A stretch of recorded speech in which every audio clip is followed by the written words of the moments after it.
Good, whatever the time of the day or night it happens to be while you're watching this. My name's Max Furno. I'm the media and graphic designer for Dorset and Wiltshire Fire and Rescue Service.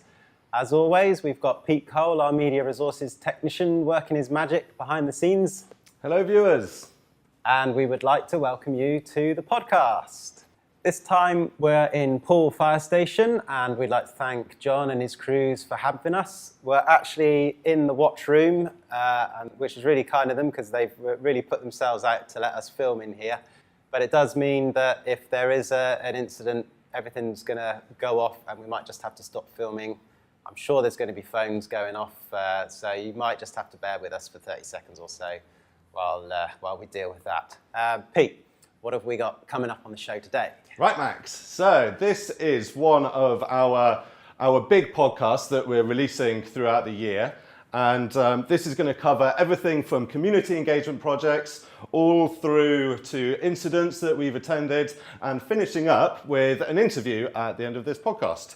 So we will be having, at the time of recording, this is Temporary Assistant Chief Fire Officer Craig Baker, and he is coming to speak to us about the new whole-time duty system and watch pattern that is coming in and going to be introduced across Dorset and Wiltshire.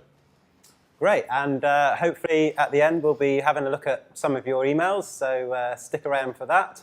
I think that's all that leaves me to do is to say, Pete, run VT. Okay, so let's kick our look back at what we've been up to since the last podcast with a look at Poole's special rescue team, who shared their knowledge and experience with firefighters from Bangladesh who were touring the UK in September 2016. The firefighters learned about the different types of equipment and techniques used across the country in order to assist with their own rescues back home. At the end of their visit, the Bangladesh firefighters kindly presented the crews with this wonderful looking plaque, which now has pride of place in the watchroom. This chimney stack has been a major part of the Westbury skyline for more than 50 years. Pete got up early and had a rather pleasant ride up to nearby Westbury White Horse to watch the demolition of this iconic landmark. Wow, that's impressive. Now, Pete, I think you know what I'm going to ask you to do. It's not a proper demolition unless you play the tape backwards. Yay! It's back again. This is Dorset and Wiltshire Fire and Rescue Service. We're training at the Cardiff International Whitewater Park. Welcome to our podcast. Crews from Stratton, Chippenham and Devizes Training Centre had some water rescue training at the Cardiff International Whitewater Park in September, enabling them to be better prepared when carrying rescues in and around water.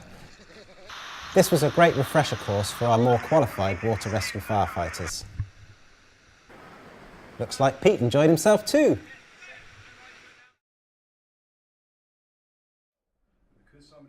Minister of State for Policing and the Fire Service, Brandon Lewis MP, was welcomed by District Commander Jason Underwood and firefighters at Marlborough Fire Station. Mr Lewis was given a tour of the station and our specialist firefighting equipment and took away a valuable insight into station procedures.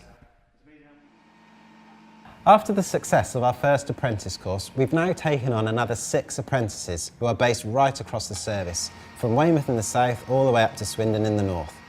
At the end of the 2-year course, they will graduate with a Level 3 BTEC and NVQ in Fire Service Operations. In order to ensure we provide the best level of emergency cover to our communities, we took order of 4 new fire engines to be based at Poole, Redhill Park, Springbourne and Westbourne fire stations, all fitted out with the latest firefighting and rescue equipment. Here, members from Dorset and Wiltshire Fire Authority had a chance to have a look around the new fire engines. And we're hoping to have a more in-depth look at one of these fire engines in one of our future episodes. We're delighted to be hosting a camera crew from Blast Films, a video production company who are filming for the 4th series of 999 What's Your Emergency? Trowbridge and Swindon fire stations will feature in the Channel 4 programme later on in the year.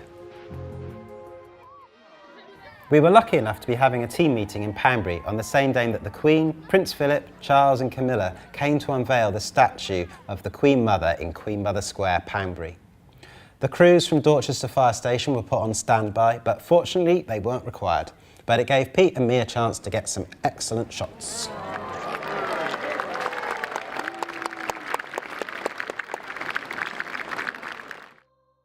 Piggybacking off of the recent mannequin challenge that swept social media a couple of months ago, we produced this video highlighting the need for on-call firefighters at most of our part-time stations across Dorset and Wiltshire. The video is available on our YouTube channel and altogether has so far had more than 6,000 views. Our on-call firefighters carry pages and are alerted to their fire station for emergencies. They usually live or work, or both, close to their station and are paid for the time that they give. If you're interested in becoming a firefighter, then details can be found on our website at dwfire.org.uk.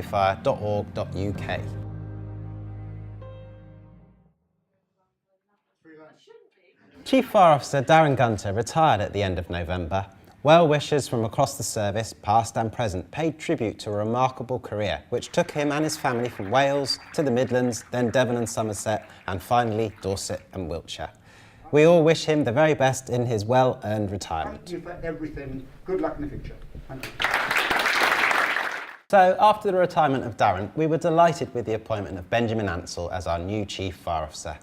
Ben's first day as Chief started early, leaving home at 6 a.m. There then followed a whistle-stop tour of the two counties. Starting with fire control in our Potton offices, Swindon, Bower Hill Workshops, Trowbridge, Salisbury HQ, Poundbury, Charminster Workshops, Poole, and finally Hamworthy. Ben met teams from almost all parts of the service and was able to listen and share his thoughts for the future. Not wishing to arrive empty-handed, Ben gave out a total of 21 tins of Heroes chocolates. Me and Pete and the rest of Info and Comms were most appreciated of ours. Thank you very much, Ben. So now that we've had a look at some of our community engagement projects, we're now going to have a look at some of the major incidents that we've attended over the last few months. In mid-November, a serious fire quickly took hold of a thatched property in Churton, near Devizes, Wiltshire. A whopping 13 fire engines responded altogether. Additional resources, such as 2 water carriers, were also requested. The fire was so well developed that crews had to turn their efforts to salvaging as many personal possessions as possible. A local drone enthusiast requested permission to film the event and supplied us with some excellent quality footage.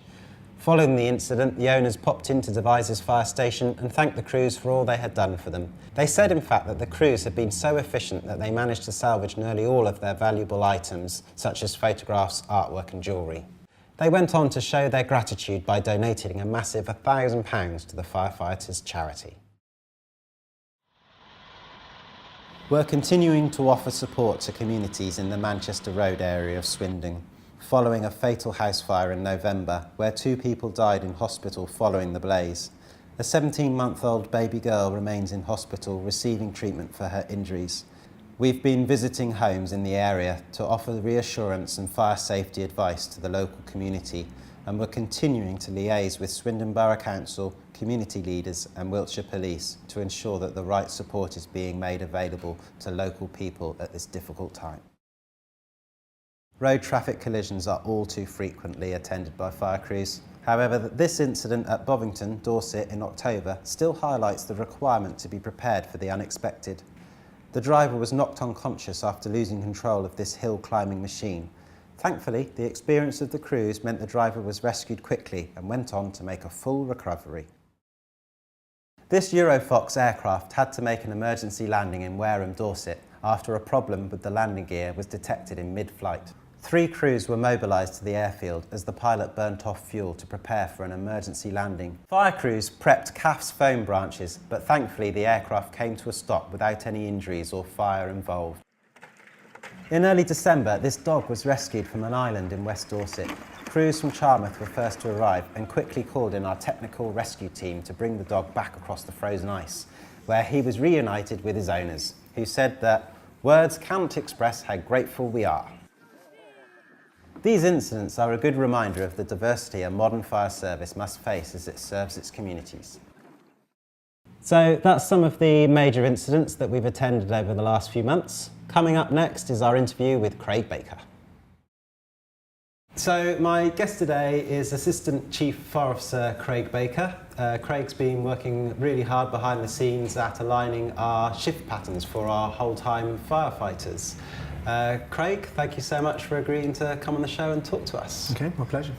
Perhaps before we get involved in all of the nitty-gritty stuff, you could just give me a brief outline of what the proposals are.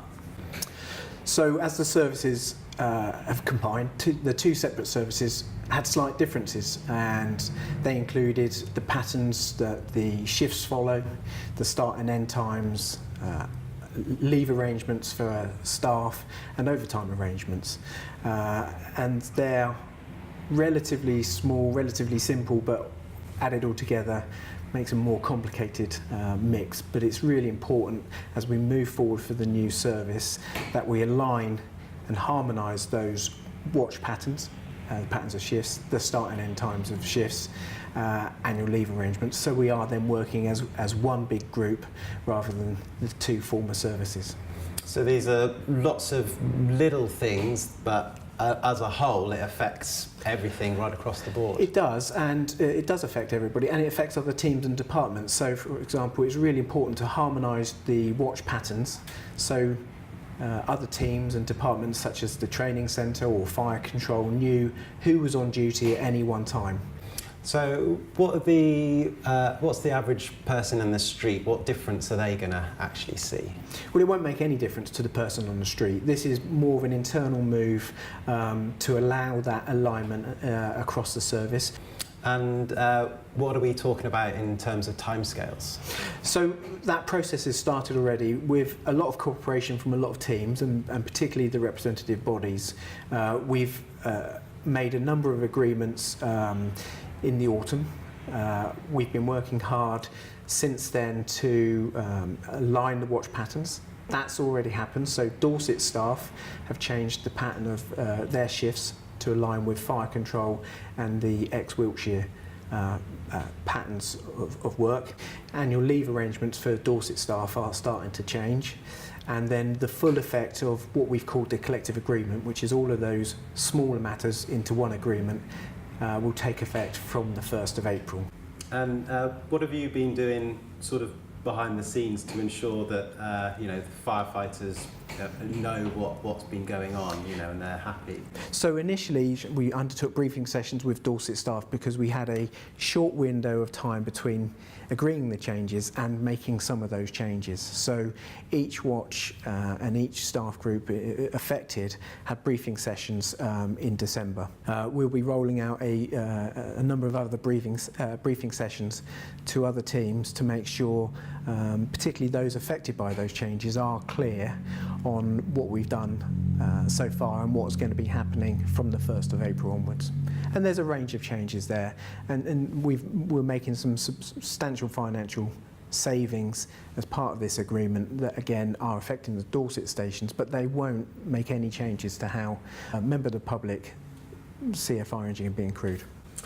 So if someone wants to find out a bit more about this, where can they go to get that information? The information is being worked up in terms of the service orders, so we're busy working on service procedures to make sure everything is clear moving forward for the 1st of April, and I hope many of those will be agreed by that. From that, in terms of the public facing, members of the public can make any inquiries as they normally would. That's brilliant. Thank you ever so much for agreeing to come on the show and talk to us, Craig. No problem, thank you. Right, we've just got time to have a look at some of your emails. Pete, what have you chosen out of the millions that we've received this time? Well, we have received one from Tony, one of our faithful emailers to this podcast. Well, let's call him. I think he's deserved the honorary title now of maybe friend of the show. Oh, perhaps. really? Yeah, I mean, he's been emailing in every time. But what we should do is we should have new emailers. Then we can have regular emailers, and right. Then if people, like Tony, email in enough, they can become friends of the show. You could be like Tony. So, friend of the show, Tony. What has friend of the show, Tony got to say? So, friend of the show, Tony, he writes in to say, hi Max and Pete, love the new podcast, excellent. I am hugely flattered that I get a mention as an avid viewer and friend of the show. I also look forward to seeing the tour of the fire engine next month if you're able to get that done. We are working on that, and after we've got this bit of work out the way, that is going to be next on the list, Tony. So, I followed Nigel's workout as best as I could, but found myself in need of another emergency service to lift me off the floor, having collapsed in a heap of unfitness. Well, Tony, if you stick at it through this year, then, we could maybe get you on station and we'll do it with the watch, perhaps. So, a great idea that, to do a vid, and really well put together. Great work, team. Thank you, Tony. Brilliant. Many thanks for that, Tony. And probably new subscribers might want to go back and watch the February podcast so you can see what it is we're actually talking about. Actually, while we're on the subject, next time we're going to be going on station and having a look at one of our fire engines and the sort of equipment that is on there. And we're going to be speaking to a real life human firefighter. So if you've got any questions that you've always wanted to ask a firefighter, then email them in and we'll make sure we get time to put them to them. Pete, have we got any other emails? Right, so we have had another email from CookieDough92. Is that regular email? She's a regular Right. emailer. I think she may become a friend of the show at some point if she keeps up this good work. Hi Max and Pete, love the podcast. Could you tell me how you go about making a podcast?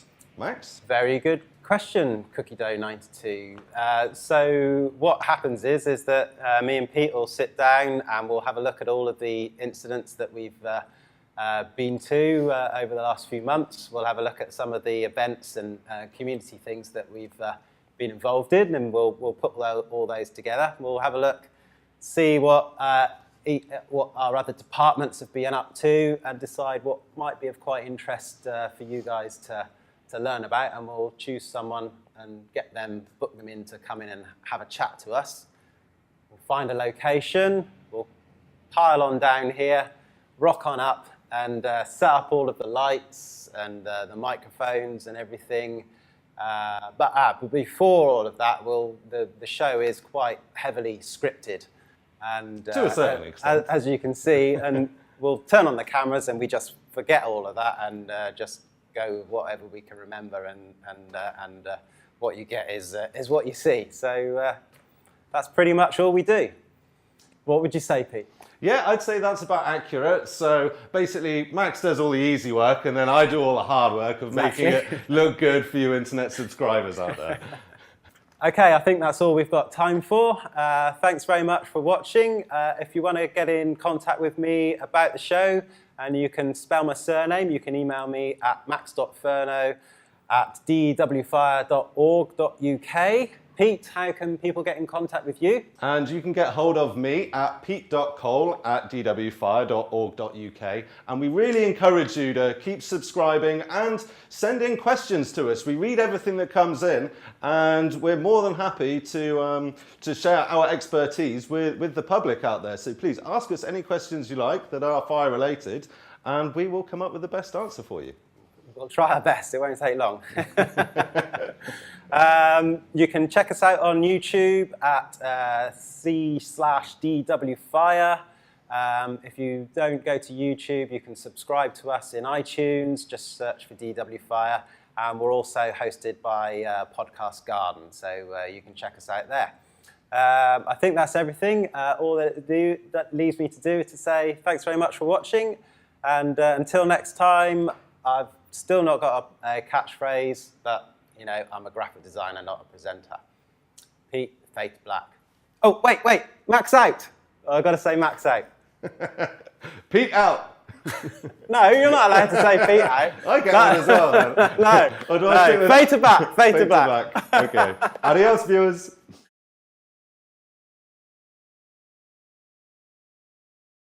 Well, before we do that, Darren Gunter's last days. That sounds like he's dying. Oh, look at the little doggy. Got it. Well, like that. Pete, have we got anything else? No is the answer to that. Okay, 2 shots. We'll do that later. Adios, viewers. Yes, that's good. I like that. I think I'm burning. I'll do this. I was there. I was there on the white horse. Is that all right? Yeah. I think we got that, didn't we? I think we'll do that again.